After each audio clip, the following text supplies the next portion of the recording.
What's good, everybody? This is the most interactive sports talk show anywhere. It's Offsides, Mark, Ryan, and Diesel, and we are the Fan Upstate, rolling on until 7 p.m. today.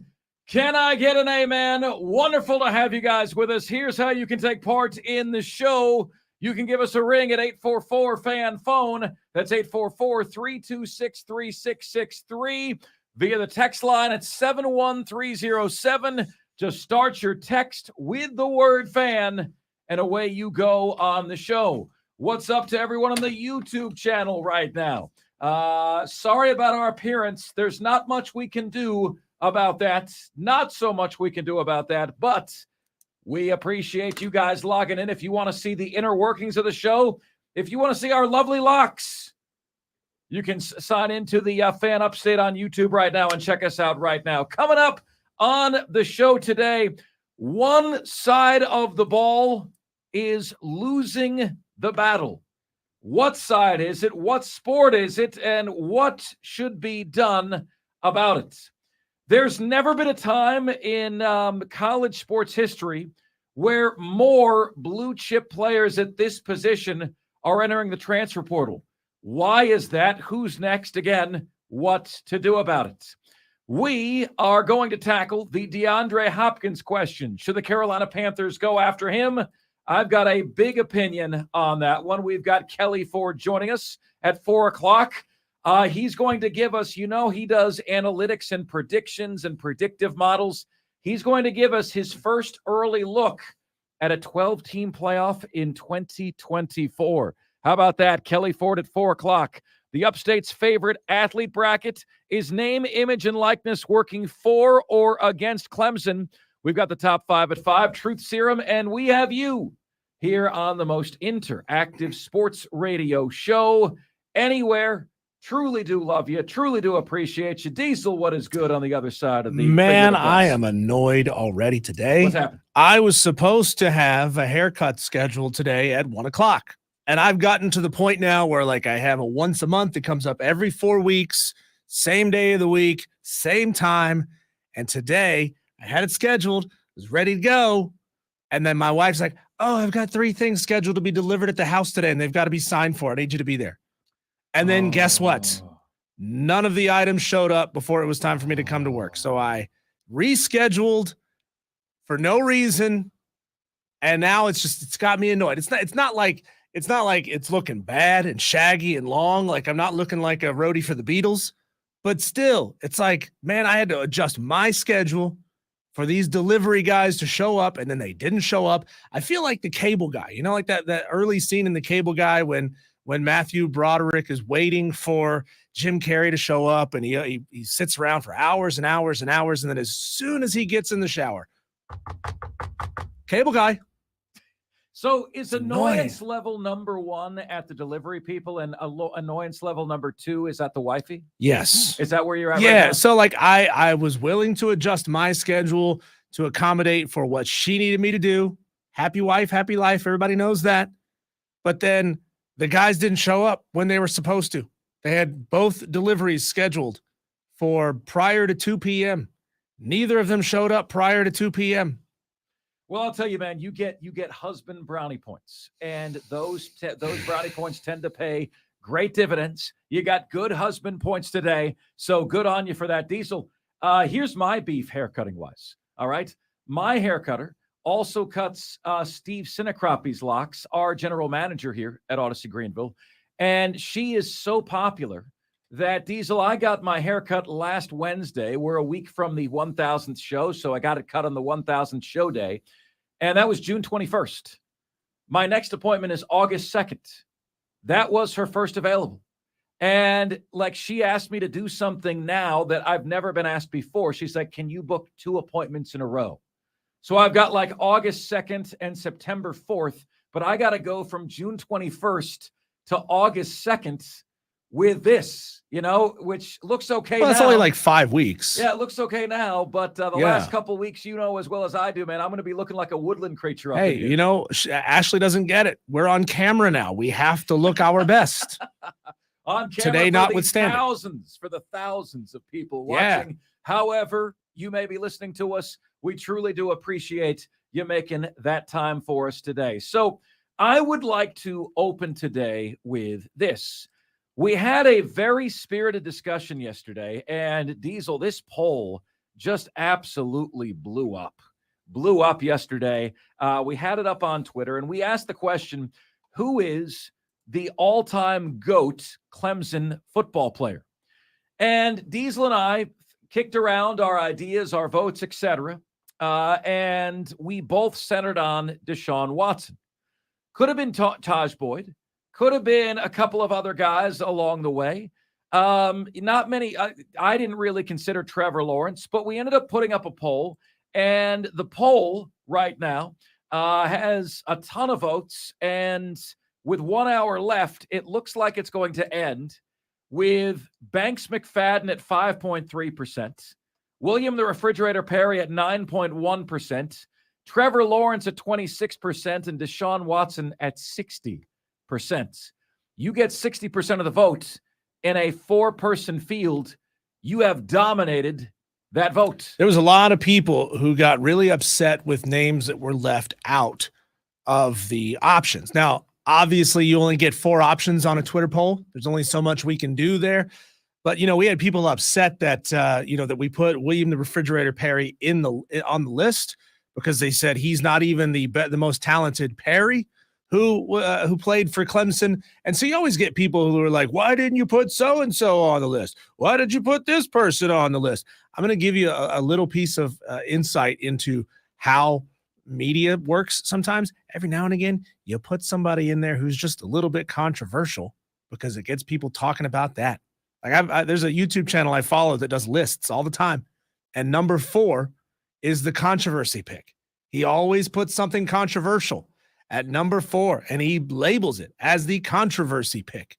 And every single time, people take the bait and they bitch and moan about the controversy pick even being included. Interesting. Very, very interesting stuff. Well, William Perry, by the way, was on every single list that I came across among the best Clemson athletes ever. Well, he's got a great name. Yeah. He's got great branding as the Refrigerator Perry. Diesel, you know what? One of my first sports memories is actually my dad telling me about the fridge. And I didn't know. I probably couldn't have even mentioned to you that Fridge went to Clemson until I got here. Okay? That, Clemson and Clemson fans don't get enough credit for him because everyone knows the Fridge on the Bears. And I remember my dad telling me that when I'm 7 or 8 years old, that the Bears had this guy that was literally as big and as wide as a refrigerator, and he stood in front of the refrigerator, and he's like, they give him the ball at the goal line, and nobody can tackle this guy. He bowls the whole lane into the end zone. And that's one of my first sports memories, Diesel, was hearing about this guy. And of course, it's a novelty that fascinates you, right? It's like, I've got to see this. Nobody can tackle this guy. Nobody can prevent this guy from moving the pile. It's freaking fascinating, man. Yeah. So we got great branding as William the Refrigerator Perry, but we've also got a newbie that I think our audience is going to get to know sooner or later. We've got Odie hanging out in studio today. He is training as the new fill-in guy, part-time guy. Not entirely sure what exactly Odie is going to be going forward, but he is sitting over my shoulder, lurking. So you guys can in the YouTube chat thread, if you see somebody kind of lurking in every now and again, it's Odie. Now, Odie, great to meet you. Can you pass the mic to Odie just for a minute here? I got to have you guys. I have known Odie now for all of 5 minutes. Okay, for all of 5 minutes. Now, Odie, it's awesome to meet you. Thanks so much for coming in. Welcome to the Odyssey team. You've got an incredible accent, and I want you guys to place it because I learned this yesterday and I forgot where he's from. Okay, so ladies and gentlemen, Odie, can you just speak a regular sentence to the audience? I can. I'm actually going to give them a little bit of a clue. One of my home countrymen is a big MMA fighter. He's a little bit notorious. Yes. Ah. Yes. Yeah. You did give that away. No, Mark, I didn't come out and say I'm Irish. I didn't say that. I mean, I wouldn't say that. Well, now you did. Yeah. Yeah. Sorry about that. So Odie, what are your favorite and least favorite nicknames? Because one immediately comes to mind for me that I'm sure you've heard 1,000 times. Obi-Wan Kenobi? Yeah, that's Yeah, exactly no, what I was going to go with. I was going to call you Milo. Garfield's friend. I've been called lots of things. I don't mind what people call me as long as they don't call me too early in the morning. You know? There you go. That's very, very nice. Love it. He's got the Irish sense of humor. Now, I gotta say this to you, Odie. Sometimes we get in a little bit of trouble on this show, because our show does not run from or shy away from any topics. The name of the show is Offsides. Yep. That is who we are. That's what we do. Nothing wrong with that. And we are known to have said on the show, I say, look, I'm Italian. Mhm. You could call me any Italian stereotype in the book, and I would say to you, I take zero offense to that. That's who I am. That's what I am. And there's a reason that's a stereotype. Yep. That's what I would say. Yep. You know as well as I do that that Conor McGregor kind of fits the Irish stereotype to a degree, which is a little bit hot-headed, a little bit hot-tempered, easy to go to the fisticuffs. Yep. Right? Is that a true stereotype? Well, yeah. There is one thing about Conor McGregor. I don't know if you know many Irish athletes. Like you've got Rory McIlroy who plays golf, and you've got a few different guys. When they do well, the BBC, which is the English guys, they claim them as their own.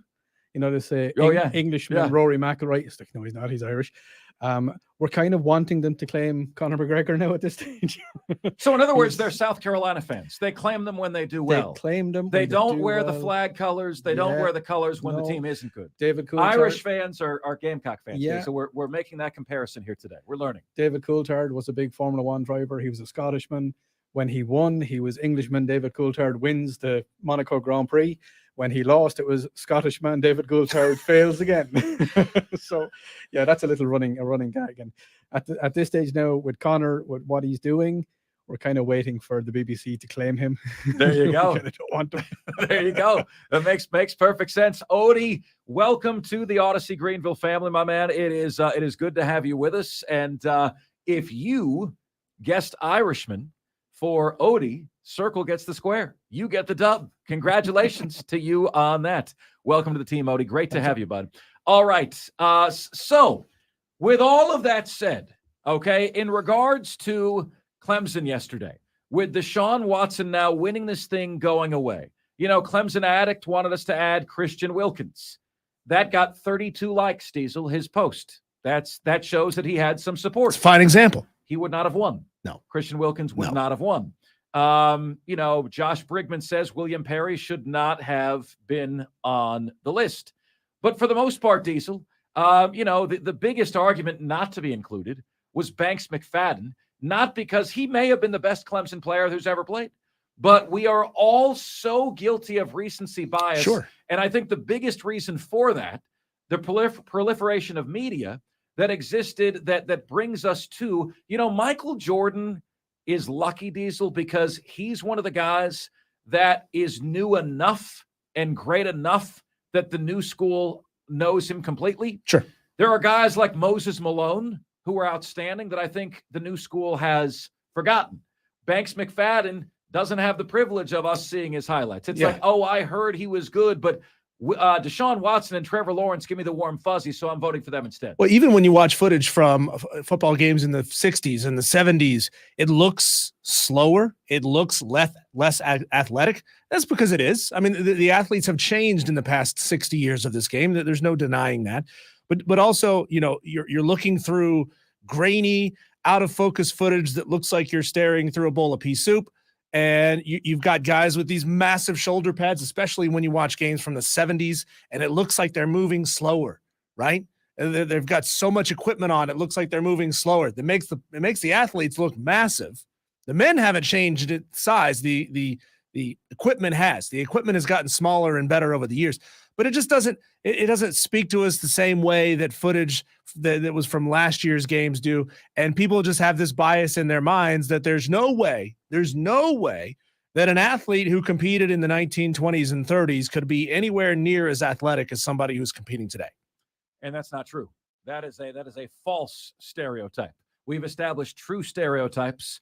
That is a false one. So, my friends, as we are an equal opportunity employer, hyper, and basher here on this show, Offsides with Mark, Ryan, and Diesel, when we come back here on Offsides, it is the Gamecocks' turn.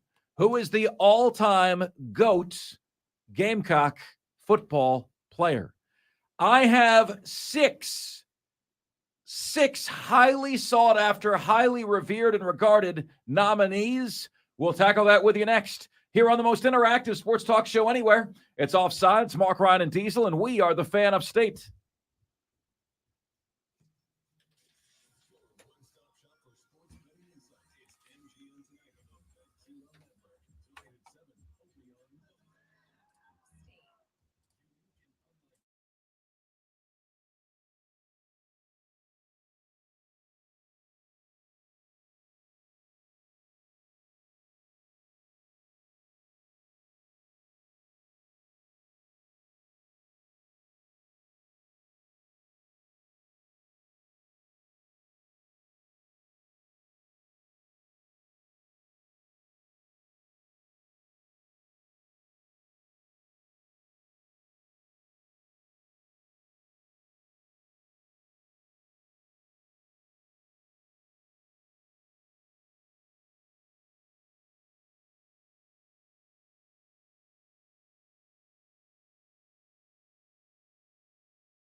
It's up.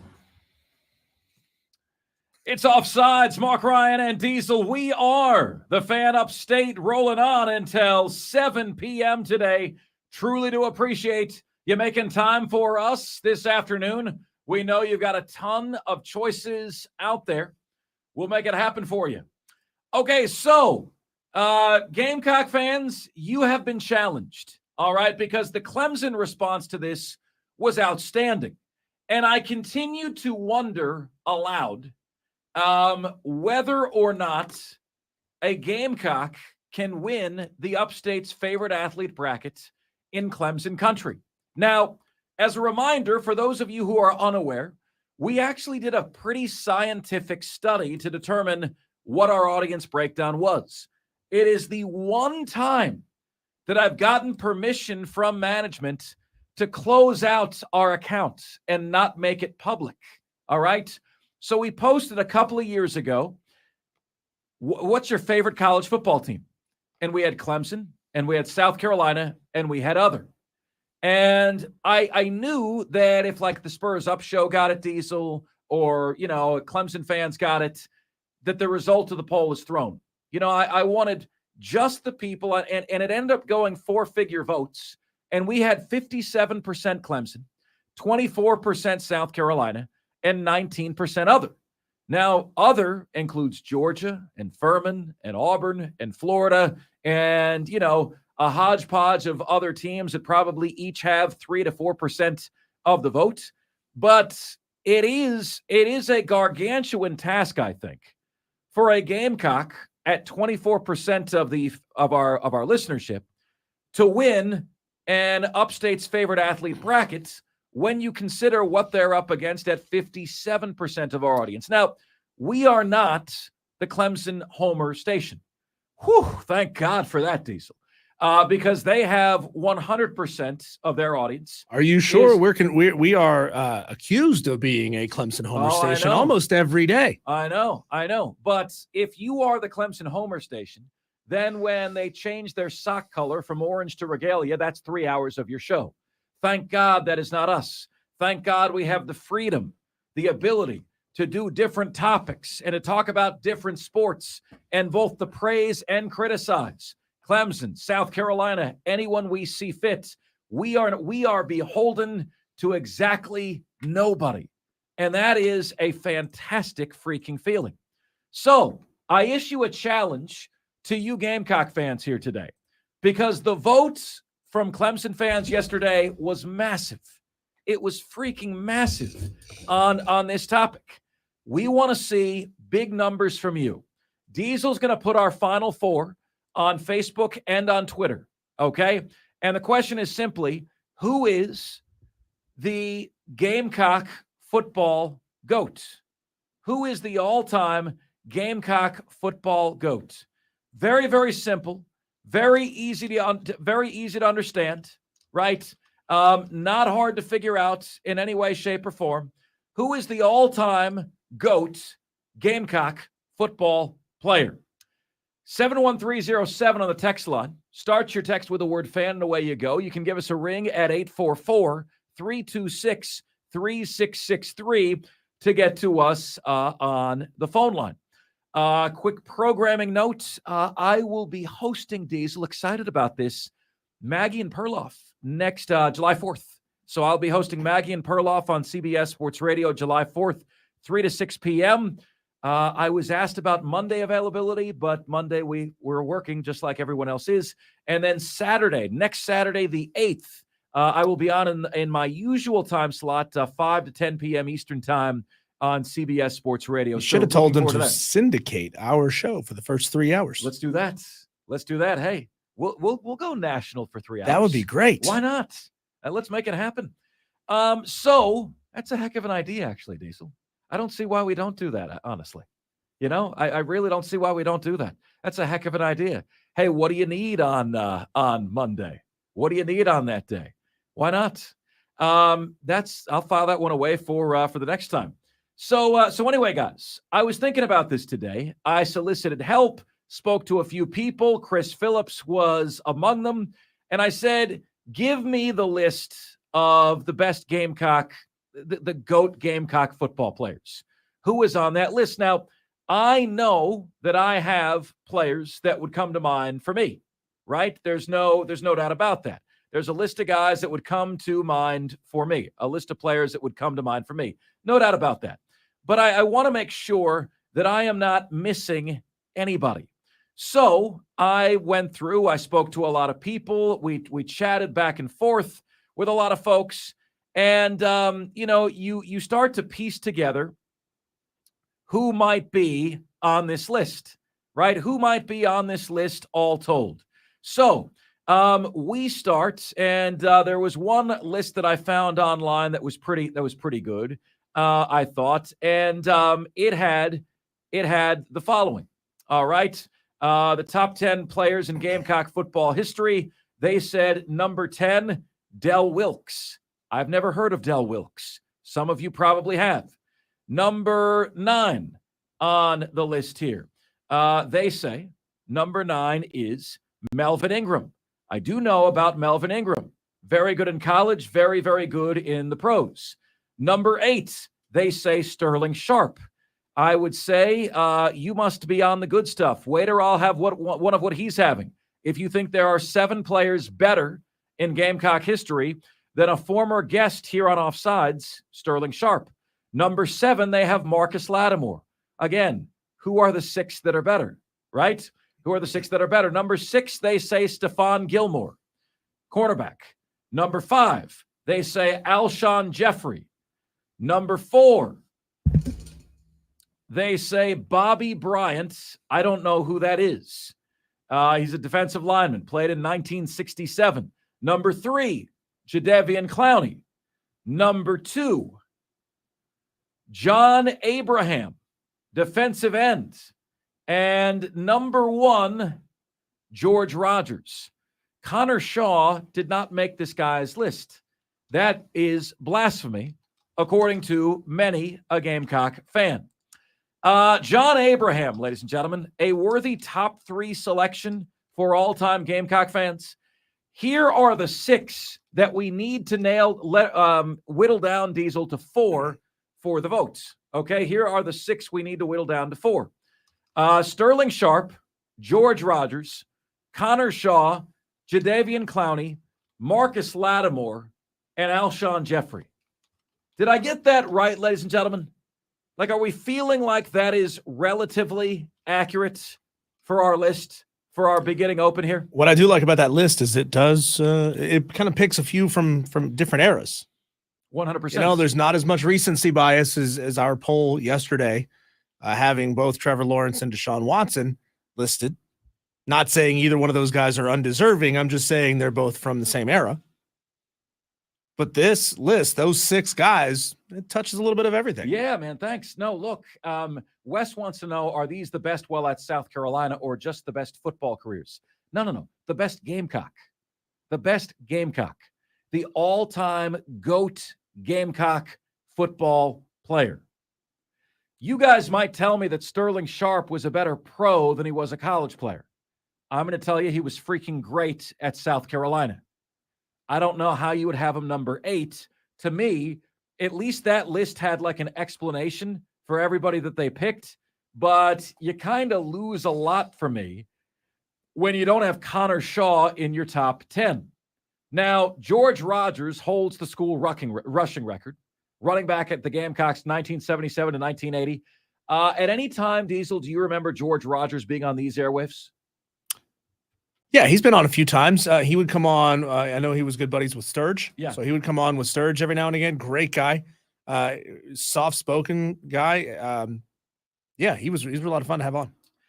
Tied for second with 31 career rushing touchdowns. As a senior, check this out, 1,781 yards, 14 touchdowns, 1980 Heisman Trophy winner, and was the New Orleans Saints' first overall pick in the 1981 NFL Draft. So, my friends, help us whittle this down, all right? We turn to you here. Well, I'm not going to say or pretend that any of you third-generation Gamecock fans, I'm not going to pretend that I know more about the history of your program, somebody in me who's been here 4 years, than you do, okay? Does John Abraham need to be one of the 4 finalists? Yes or no? Give me a yes or no to that question. Are the 6 that we have, Sterling Sharp, George Rogers, Connor Shaw, Jadeveon Clowney, Marcus Lattimore, and Alshon Jeffrey, are they on point? Then I need you to realize the following. The poll option only gives you 4. Now, Diesel, you could potentially do on Facebook the thumbs up, the heart, and then 2 other emojis, right? Give me this for this, this for this. Yeah, you can list as many as you want. I think there's 6 or 7 different options of response, like reply emojis. Yeah, there you go. So who should be eliminated from this list? My hunch is, Diesel, that Alshon Jeffrey might be the first name we remove, although he was great at South Carolina. And then between Sterling Sharp, George Rogers, Connor Shaw, Jadeveon Clowney, Marcus Lattimore. I mean, look, dude, you're asking me to choose between cheesecake, bananas Foster, filet mignon. I mean, how do you expect me to choose between that? Diesel, you know as well as I do, we're going to have the same damn problem again today. Whereas of course, whenever you post the poll, it's going to be like, loser list, you don't have X player. We only have 4 options, bro. Yeah. Like, we only have 4 options. Sterling Sharp, George Rogers, Connor Shaw, Jadeveon Clowney, Marcus Lattimore, Alshon Jeffrey. You need to eliminate 2 from the all-time Gamecock list. What's your best guess, Diesel? I mean, who should be who should get the Ixnay? I do agree that Alshon Jeffrey's probably off the list. And who are the other 5? Sterling Sharp, he's in. George Rogers, he's in. Connor Shaw, Oh. Jadeveon Clowney, and Marcus Lattimore. Oh, Right? I think Might it be Sterling Sharp getting cut? I don't know. Wow. There's a lot of people who have so many fond memories of Connor Shaw. The weird thing is I might say only because his career was so limited at South Carolina. And I think he's probably the shoe-in to win our Upstate's favorite athlete. So you're going to knock him out? I'm thinking I'm gonna knock Marcus Lattimore out. No way. No way. He's the best in the Upstate, but he's not the best Gamecock. Yeah. Not even a finalist for the best Gamecock. Yeah. That's a tough one. It's really hard. Spur Daddy, Trey in Kentucky. You guys are real silent on the YouTube stream over there. Who should we cut off of this list? Because they don't want to be the bad guy, Diesel. They don't want to be the bad guy. No, Spur Daddy's fine being the bad guy. He doesn't care. All right, guys. So let's see what you guys are saying here on the text line to open up the show. Let's see here. Texter says delivery drivers don't have commitment times except next day air deliveries, Diesel. This texter is acting like you should have known better, Diesel. For shame. Well, it's not coming from FedEx there, dum-dum. It's coming from directly from the supplier, meaning I think one item is coming from Lowe's. Another item is coming from Walmart. They do have expected delivery times, so suck on that. Smart guy. What was Tom Hanks's job in the movie Castaway? He worked for FedEx. He was an efficiency expert for FedEx. I remember he worked for FedEx. Scold people in different countries for the time that it took a FedEx package to get there. Let's see here. Texter says, why would it be Taj when he never beat the Gamecocks? Why would Taj be the GOAT Clemson player? You know, fair point. I would say, Diesel, though, that you could make the same point about Peyton Manning at Tennessee. He never beat Florida. Was 0-4 against Florida. Okay? I mean, again, that was your rival, and you never beat him. I mean, you can find a reason to knock any one of these guys if you want to. I mean, I found a reason to knock Marcus Lattimore, and I feel guilty and dirty for doing it. You should, but he didn't have a fantastic career as a Gamecock. People love him. He is beloved. No, Diesel, he had some monster seasons, but it just didn't have the duration. Right. Didn't have the duration. So let's see here. Point still stands. Heisman Trophy winning running back George Rogers. The guy beat Herschel Walker for the Heisman. End of discussion. So says Spur Daddy. Mongo says the top 5 Gamecocks of all time. 5 DJ Swearinger. Mongo, he showed up nowhere, okay, on anybody's list. And Mongo, we don't need 5. We need 4. 4 Sterling Sharp, 3 Melvin Ingram, 2 Connor Shaw, 1 Jadeveon Clowney. No Marcus Lattimore on Mongo's list. How about that? No Marcus Lattimore on Mongo's list. That is incredible. Also, Mongo, you have no George Rogers. Don't you think that renders your list a little bit moot, a little bit irrelevant? Clown list, irrelevant. Yeah. Delete your channel. Wrong. You don't know what you're saying, Mongo. Mongo, go home. Okay. Trey in Kentucky says George Rogers, Lattimore, Alshon Jeffrey, and Todd Ellis. Texter says the GOAT Gamecock is Connor Shaw, tougher than a woodpecker's lips. So says Mater. I like that, Mater. Texter says Connor Shaw and Steven Garcia tie. Said no one ever except this texter. Texter says Del Wilkes was a great lineman for SC and a great wrestler called the Patriot Mongo. I wonder if that's where Mongo gets his name. No, that comes from Blazing Saddles. Oh. Yeah. Okay. Remember the scary guy? His I name do was not. Mongo? Do not. Mongo like candy. Texter says Connor Shaw, Marcus Lattimore, Alshon Jeffrey, George Rogers, Melvin Ingram, Sterling Sharp, Stephon Gilmore, Jadeveon Clowney, but I have a lot more. Again, Texter, whittle it down to 4. Okay? Who are the 4? We've eliminated Alshon Jeffrey. Who are the 4? Connor Shaw, Marcus Lattimore, George Roberts, Sterling Sharp, Jadeveon Clowney, right? And Marcus Lattimore. Who are the 4 that are in? Not a Gamecock, but George Rogers, not even close. He won the Heisman. Are these the best at SC or just their football careers? The best at SC. Texter says Deebo Samuel, ? Not really under consideration. It's just at Carolina, hands down for me, it would be Connor Shaw. See, you got people, Diesel, saying hands down Connor Shaw. You got other people who don't have Connor Shaw on their list, entirely. Is Connor Shaw to South Carolina fans, is that their Tim Tebow?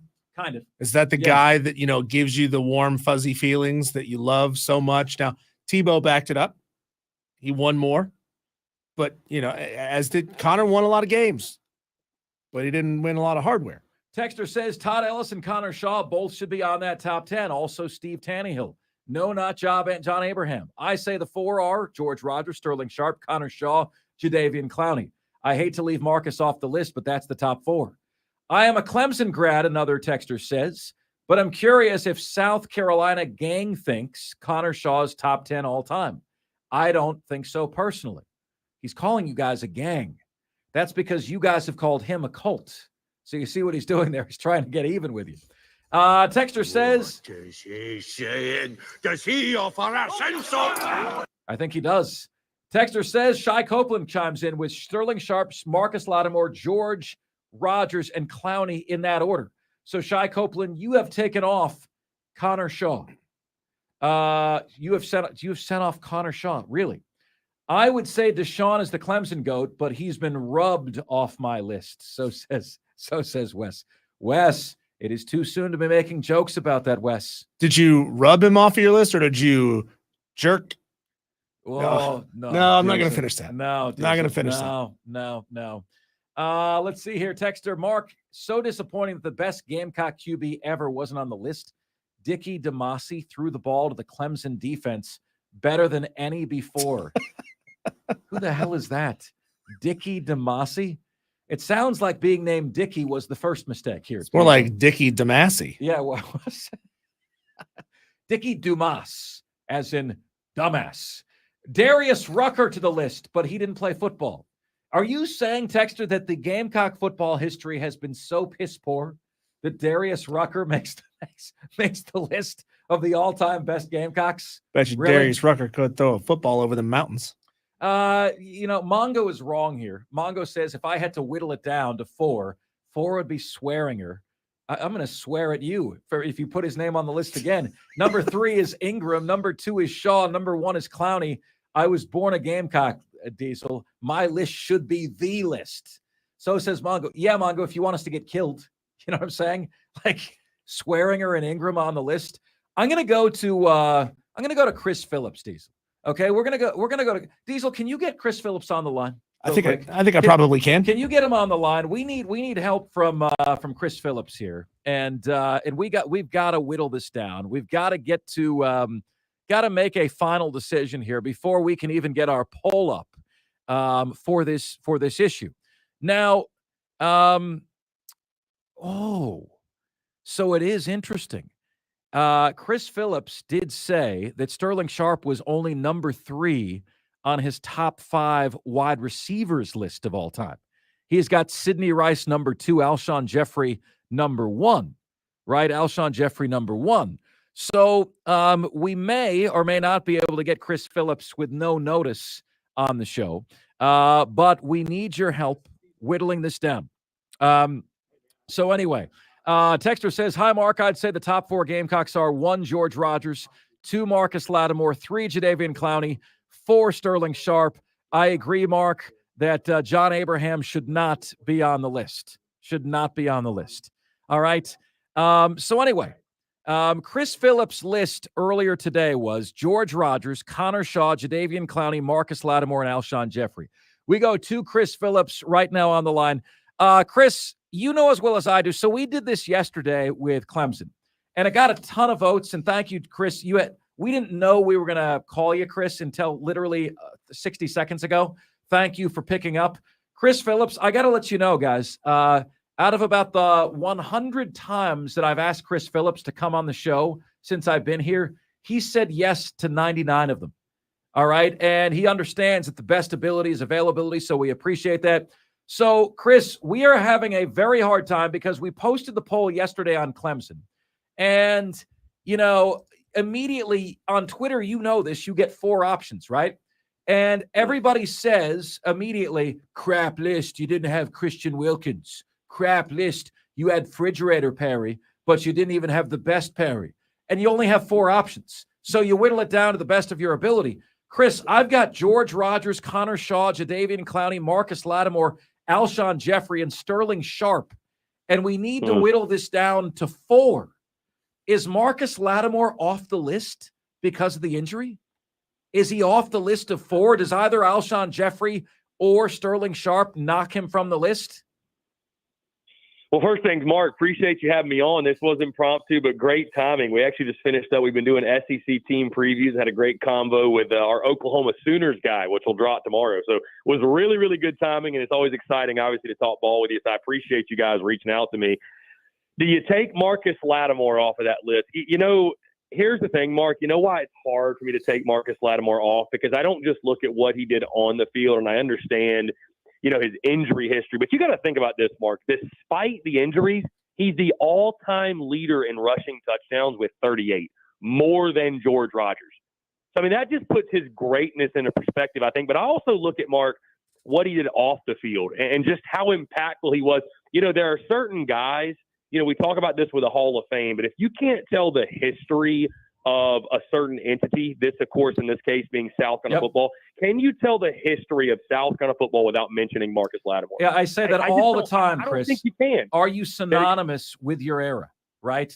Can you talk about your era without mentioning your name?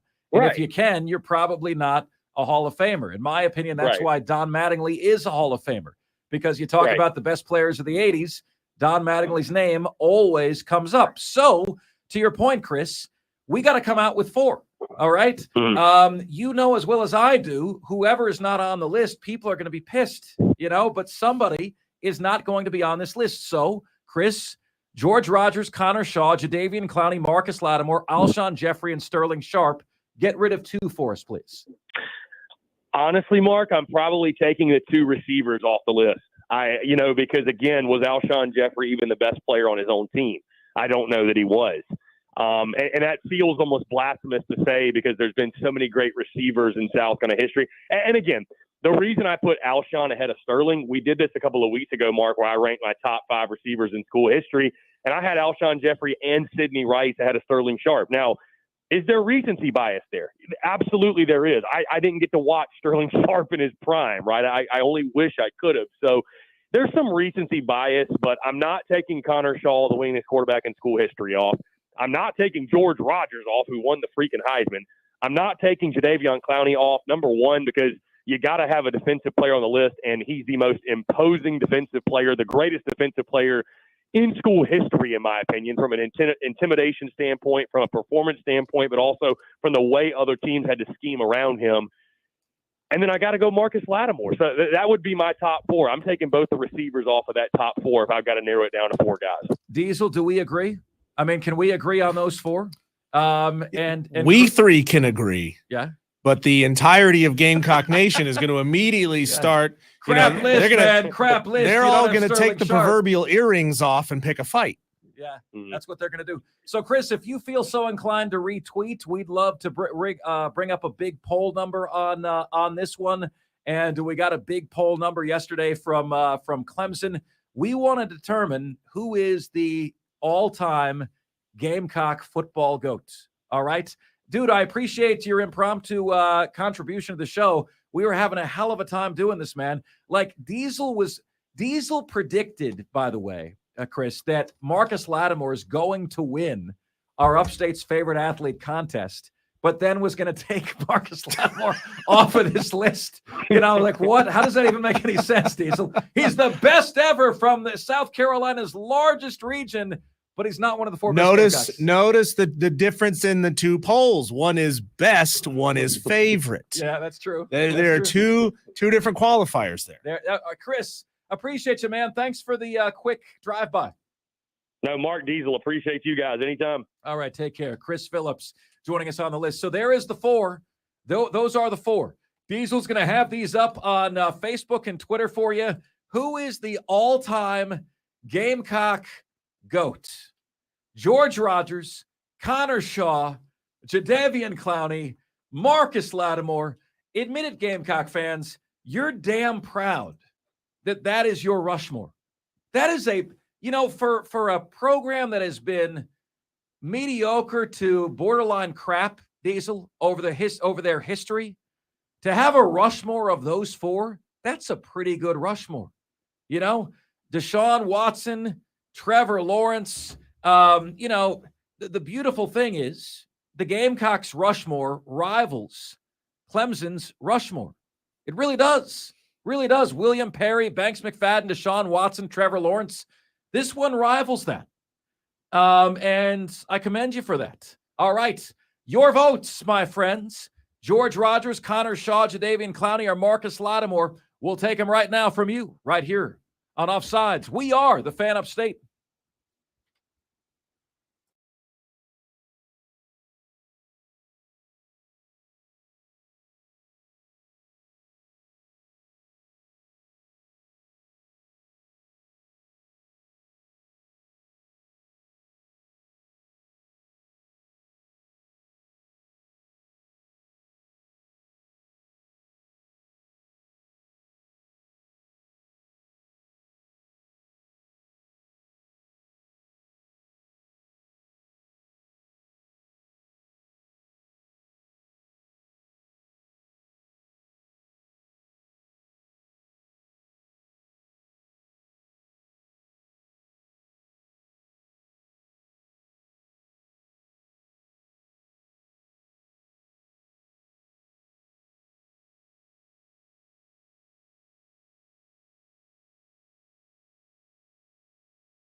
All right, we will take your votes on the text line 71307. Just start your text with the word fan and away you go.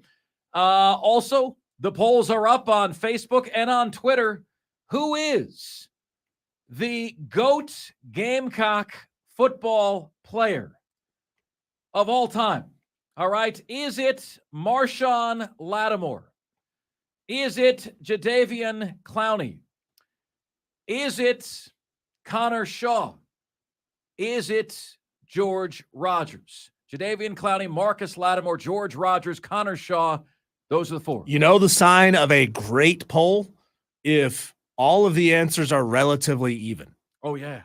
And as of right now, it is 32% for George Rogers, 20% for Jadeveon Clowney, 28% for Marcus Lattimore, and 17% for Connor Shaw.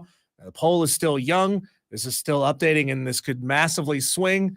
But to have these things relatively even this far into the poll, it means we picked four good ones. Certainly did. All right. Who is the all-time GOAT Gamecocks football player? Let us know. We talk college football analytics with our guy, Kelly Ford, coming your way next, right here on the most interactive sports talk show anywhere. It's Offside. And we are the Fan Upstate.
What's good, everybody? This is the most interactive sports talk show anywhere. It's Offsides. Mark, Ryan, and Diesel, and we are the Fan Upstate, rolling on until 7 p.m. today.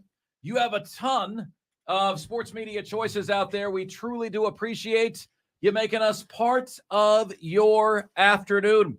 Here's how you can take part in what we've got cooking. You can give us a ring at 844-FAN-PHONE. That's 844-FANFONE. That's 844-326-3663. The text line is there for you at 71307. Just start your text with the word fan, and away you go on the show.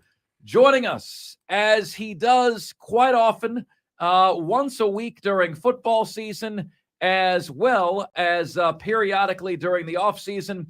His name is Kelly Ford, and he joins us right now on the show from one of the Great Lakes in Michigan. Kelly, when we get off the phone, can you send me a picture of the Great Lake that you're at today? Is that okay? I can maybe try to find one that I took. We've actually just departed, Mark, but we were at Lake Huron up in Michigan, and so I'll find one that someone took here on the trip and get that sent over to you. Wonderful, wonderful, man. So, Kelly, we were doing kind of a way too early look at our college football playoff teams for 2024 a couple of weeks back, and we were taking an early look at that, and it was interesting. It's like, okay, well, I know a group of 5 is going to be in there. Who is it going to be? Can't be UCF anymore. They're now in the Big 12. Could it be Tulane? Could it be Boise? I ended up going with UTSA, University of Texas, San Antonio. They are popping in and around the top 25. I had LSU in there, Georgia, Alabama in there. I had USC and Oregon in there. I had Clemson and Florida State in there. But it was a challenge to kind of whittle it down to the 12. You analytically predict and model out the future.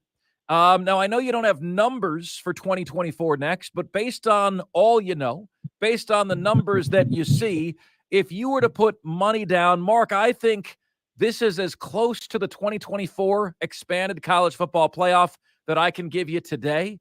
Could I possibly get from you, Kelly, your predictive top 12 for 24? Yeah, Mark, this is such an interesting question. Trying to project, a year plus out in today's college football sphere is just so difficult with the transfer portal and all the player movement that we see. There's still going to be COVID eligibility years of impact next year as well. That continues to linger. So it does make projecting out difficult, but it's a fun exercise. And I like some of the teams that you named there, Mark. I've got really, as I charted out here, of course, we know there's going to be 6 automatic qualifiers from 6 conferences. The top 4 are going to get the byes. I think 5 are pretty much locks, for lack of a better term, even this far out. I've got out of the SEC, Georgia and Alabama. Those are 2 teams we can all expect to be there in 2024. Out of the Big Ten, Ohio State and Michigan. Michigan's been to the last 2 playoffs. Ohio State's had a ton of success in the playoff era in terms of qualifying for the playoff. And then here's one I think some of your fans might like, Mark. I think out of the ACC, I think Clemson's pretty close to being a lock for a 12-team 2024 CFP. Cade Klubnik, by all indications, still going to be there at that point. And this is a Clemson team that, from a predictive standpoint, has really run the ACC for about a decade now. So I think those are 5 spots that are very well solidified. It's after that we get a little bit dicier here. And so when you look past that, Kelly, and you look past that 5, can you round it out? Your group of 5 team, who else are you going with? I can. So we'll get to group of 5 last year. So we've got 7 spots to fill, one of which has to be a group of 5 at least. I'm looking tentatively. I think LSU is a program that's really on the rise. I think the progress that Kelly made in year 1 is significantly more than I expected from a number standpoint. LSU greatly overachieved last year. I'm curious to see how they do this year. So that gets me to 6. I think Penn State out of the Big Ten is a team that if they had that exact talent that they've had and didn't have to play Ohio State and Michigan every single year, they'd be, if they were, for example, in the Big 12 some of these past few years, I think they're a team that would be in the playoff. I could see Penn State making a 12-team playoff in 2024. We have to get somebody from the Pac-12. And remember, USC and UCLA are no longer there. Utah has run that conference recently in terms of conference championships. I'm actually going to go Oregon, though, for my Pac-12 representative in 2024. I think their projections are slightly more favorable, even though I really like Utah. They've done a ton, and they continue to develop talent at a great rate. So that puts me at 3, 6, 7, 8. So I've got 4 more I need to fill. I do like Tennessee out of the SEC, too. I think Heupel's got the program in Knoxville with that arrow pointed straight up. So that's one that I'm looking for. It gets really hard now. If we look at the Big 12, the new look Big 12, no Texas, no Oklahoma, somebody's got to come out of there. And people say, well, it's a cop-out. You're just going with a team that was there most recently. Remember, TCU did not win the Big 12 championship last year, but they were the conference's representative in the CFP. I'm going to lean TCU at this time for the 2024 representative. I like being in Texas. With Texas and Oklahoma leaving, I like how TCU is positioned in the state of Texas to potentially get some recruits there that maybe others are not getting at that same level. So now I've got 1, 2, 3, 4, 5, 6, 7, 8, 9, 10. I have 2 spots left to fill. I've mentioned Utah. We haven't talked about Florida State. You've also got Notre Dame hanging out there. The problem for me with the Irish is in 2024, Mark, when you look at their schedule, they open at Texas A&M, and then they've got a game at home against Florida State. That very well could be a CFP qualification game potentially at the end of the year there. And then they close at USC and at home to Miami. A Notre Dame team without a chance to get a conference championship has got to go at least 10-2, I think, against this schedule to give themselves a chance. They could, but I'm just not sure they're going to get it done. They'll likely be breaking in a new quarterback in 2024 with Sam Hartman coming in there for 2023. We've seen their revolving door. I just don't think it's going to be Notre Dame. I'll go with Florida State, a team I just mentioned there. I don't think there's a lot of hype around them here in 2023 making the playoff. If we had a 12-team playoff in 23, I think Florida State would have a good chance. I don't really like their odds to make it into a 4-team playoff in 23. My current numbers give that about a 10% chance to happen. And so that leaves 1 spot then that I need for the group of 5. I like what you're saying about UTSA. Frank Harris has been there this is his 7th year. They'll be breaking in a new quarterback. I think there's merit to selecting Tulane, Troy out of the Sun Belt, Boise State out of the Mountain West. I'm going to go SMU out of the American. I know there's some smoke right now about them potentially joining a Power 5 conference, but as it stands, they are in the American. Similar to TCU, I like the fact that they are in Texas. I think they could rise to the top of the new look AAC moving forward. So for me, to recap, out of the SEC, Georgia, Alabama, LSU, Tennessee. Out of the Big Ten, Ohio State, Michigan, Penn State. Out of the ACC, Clemson and Florida State. Out of the Pac-12, Oregon. Out of the Big 12, TCU. And out of the Group of 5, SMU. I left off Texas, Oklahoma, USC, all these teams transitioning into new conferences. I think they might find it difficult in year 1 in their new conference. I'm not sure any of them will find the level of success needed on the field to make the 12-team playoff in 2024 right off the bat. Kelly Ford at K Ford Ratings on Twitter is where you can find him. Kelly, you may already do this in your day-to-day life, but I'm going to put you in the shoes of John Cusack in the movie High Fidelity, who lived his entire life attempting to build the perfect mixtape, except obviously with you, it's power ratings. Now, if you were going to power rate vacation spots, what criteria would you input and what weights would you assign to them? Oh, geez. I'm not in charge of any vacations around here. That's all the wife, and then this one, my extended family. But I think it's important when you're going to a vacation spot. I like having the option to go onto a beach, whether that is a large lake or the ocean. I'm not necessarily saying you have to go into that large body of water, but I think having a beach is nice. Certainly warm weather. Now, in the summer, that's much easier to obtain really anywhere in the U.S. I like domestic travel. I really do. So I think that is a consideration here. Haven't been back internationally since the COVID break. So those are all 3 things I'm looking for. And then, of course, adult beverages are certainly high up on that list. Need to have close access to those at a somewhat reasonable price, given where I am, is what I would say. Those are definitely areas of consideration. Of course, the family and or friends are going to be there, so that's a given. Kelly, what is the K Ford adult beverage of choice? Diesel likes anything with an umbrella. I'm not going to hate on that. Everyone can have what they want. I'm pretty when it comes to it. Mark, if I'm going out to a bar, a Jack and Coke or a Captain and Coke, that's going to be my go-to. But if I'm just hanging out, drinking a beer with friends or whatever, I really, really like Corona. I don't know why. I really always have. Some other beers have been acquired taste.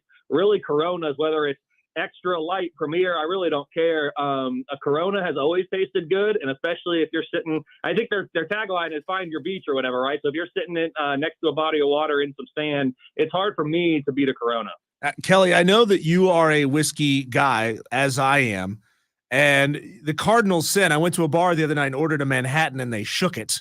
And I should have sent it back, but I didn't. What's a drink that you won't order at a bar because you have no faith in a bartender to get it right? Oh gosh, I don't know if it's not faith in the bartender to get it right, but I will say that just the one drink that for whatever reason I have never been able to manage, handle, keep down. Whatever has been tequila. So anytime we've got tequila shots going around, which I feel like happens more times than you'd think, I just have to kind of look at it, and I can do one, but man, beyond that, I just have to kind of fake it or pass it or do whatever. But anything tequila based for me, it just doesn't sit well. I don't know why. I don't know. I got faith in the bartenders. If I don't like it, I kind of suck it up, put it down, and then I'll go back to something that I'm more confident in, whether that's the Jack and Coke or Captain Coke, whatever it is. Kelly, I got to mention this to you, my brother. I have been gluten-free since 2008. Okay. Not by choice. What Italian in their right mind would ever choose to be gluten-free, right?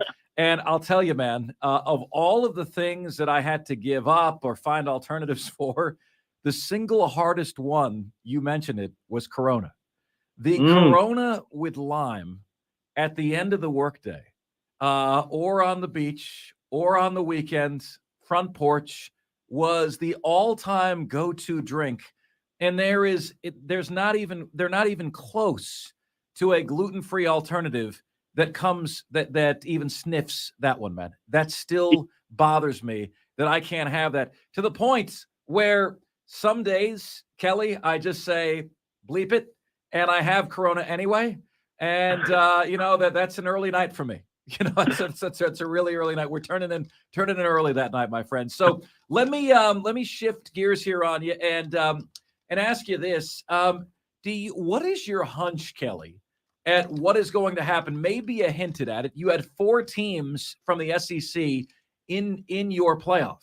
So does that mean that, I don't know, 11-1 Cincinnati gets bumped for 9-3 Tennessee?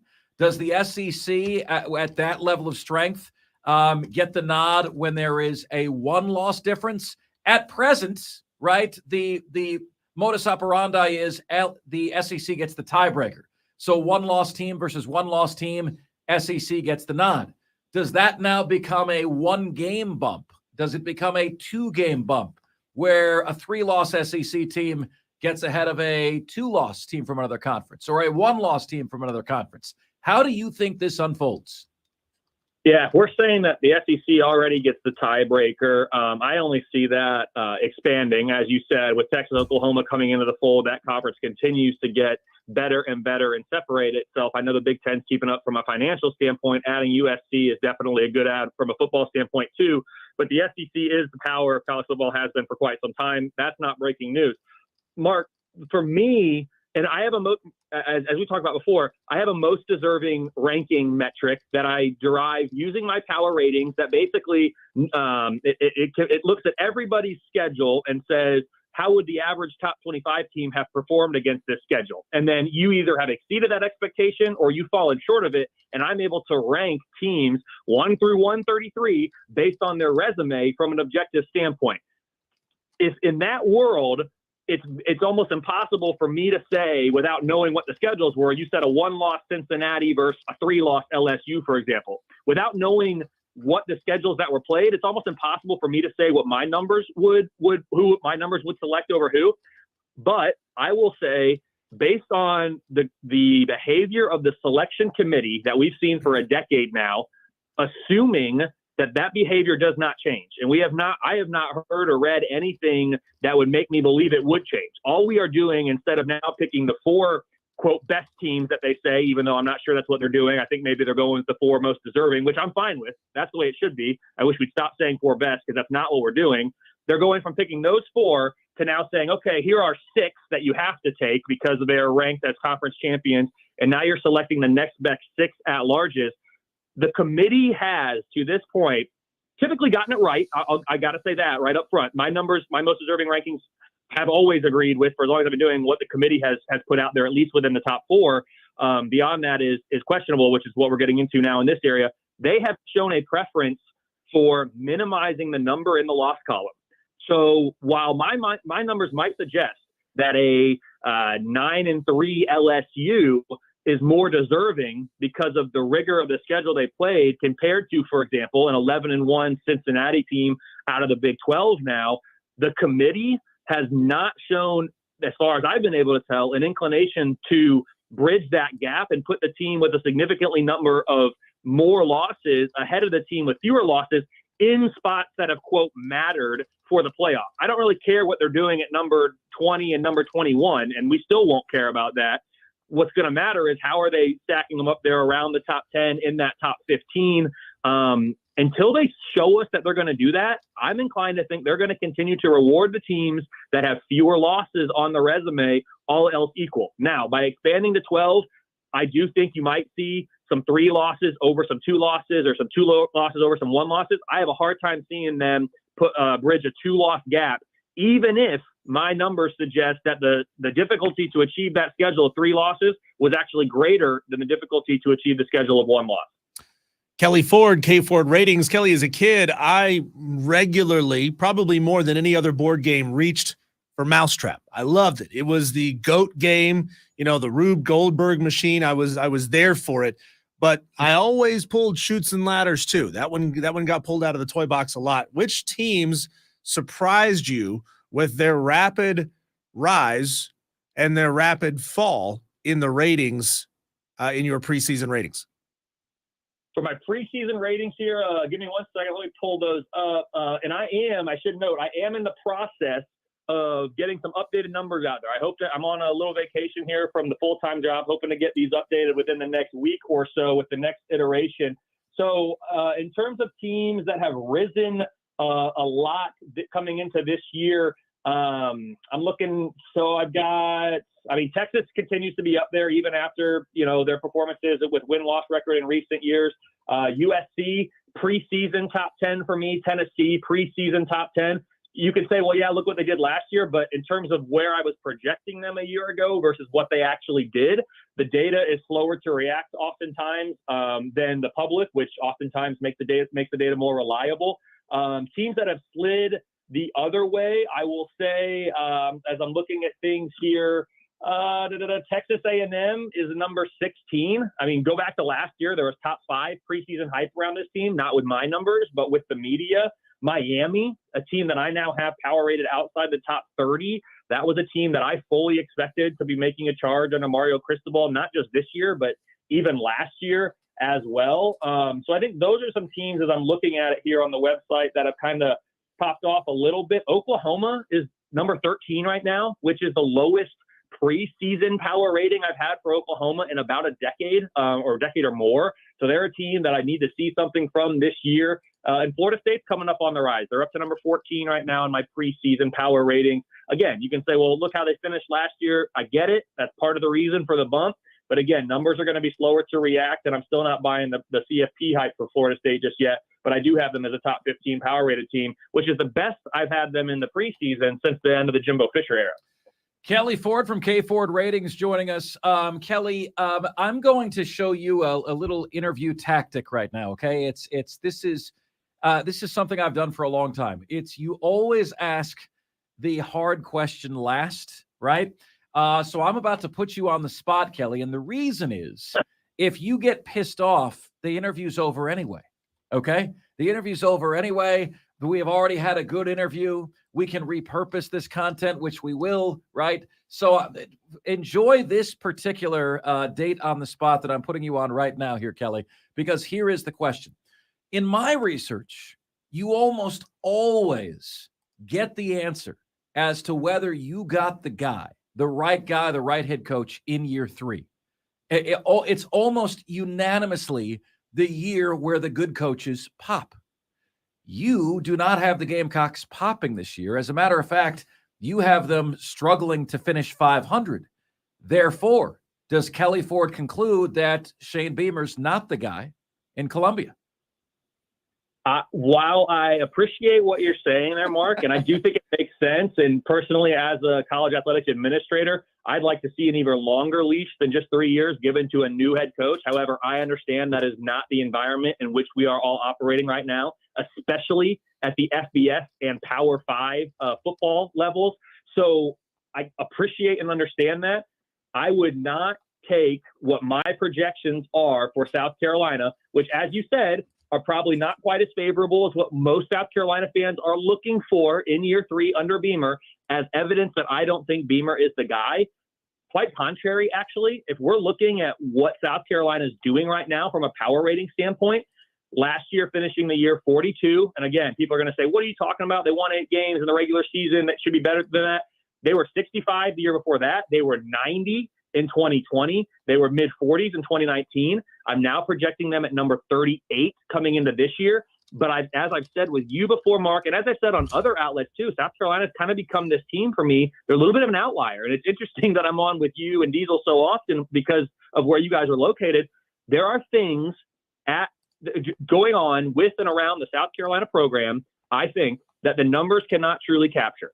As I've talked about it before, I think all the intangibles, I think these things that we can't capture within the model are moving in the right direction for Shane Beamer and for South Carolina. I'm excited about this team, and I would not be surprised at all if they overachieved my expectations for them this year, which, as you noted, at least a 56% chance to go bowling this year. That's probably not good enough in a lot of South Carolina fans' eyes, especially given what they did last year. The problem is, this is the second most difficult schedule in the entire country by my numbers. They're playing the 10th most difficult collection of opposing defenses in the entire country that anybody's playing, the 12th most difficult collection of aggregate offenses that anyone is playing.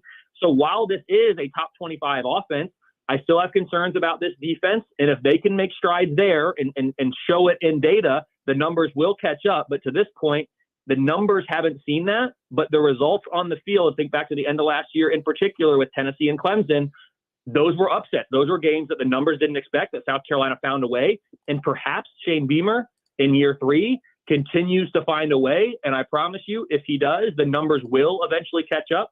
I'm just not convinced from a math perspective that that's where it's going to be. But to answer your question directly, Mark, no. If South Carolina goes 6-6 this year, I would say that was to be expected, and I'm still encouraged by the trajectory that Shane Beamer is on. And I will continue to say, especially in the new look 16-team SEC, even though there are no more divisions, which actually is going to hurt South Carolina, I think, Texas, Oklahoma come in. I'm sorry if it's unpopular, but South Carolina will continue to fall down the pecking order in terms of prestigious college football programs within that conference. Their life in the SEC gets more difficult in 2024 because divisions go away and Texas and Oklahoma come in. So if anyone's going to do it, I like my chances with Shane Beamer. I'd keep him there for as long as you can and see if he can continue to buck the trend of what the math is saying. It's a tough job at South Carolina and the SEC, and I think it's only going to get tougher. Kelly Ford, K Ford Ratings. We appreciate you, pal. Thanks for stepping into the hot seat. I look forward to that picture of the Great Lakes. Enjoy your vacation, bud. You got it. Thanks, Mark. Thanks, Diesel. We'll talk to you guys later. All right, take care. Kelly Ford, K Ford Ratings. Look, he says 6-6, likely for the Gamecocks this year. He also says, despite my research, I think I just hit myself in the third person. Throw the flag on me, Diesel. That's terrible. Never speak of yourself in the third person. Never do that. Yeah. Oh, that's a penalty. He wasn't playing the ball. I deserve it. My research says that coaches pop in year 3 almost unanimously. You know you've got the guy or you don't have the guy in year 3. So he's got the Gamecocks finishing 6-6 in Beamer year 3. Does that mean they don't have the guy? He says he still thinks Beamer is the guy. But is this former Clemson great the guy for the Carolina Panthers? We'll tackle that next here on the most interactive sports talk show anywhere. It's Offsides, Mark, Ron, and Diesel, and we are the Fan Upstate. We don't hold back when it comes to sports, and neither should you. This is Offsides with Mark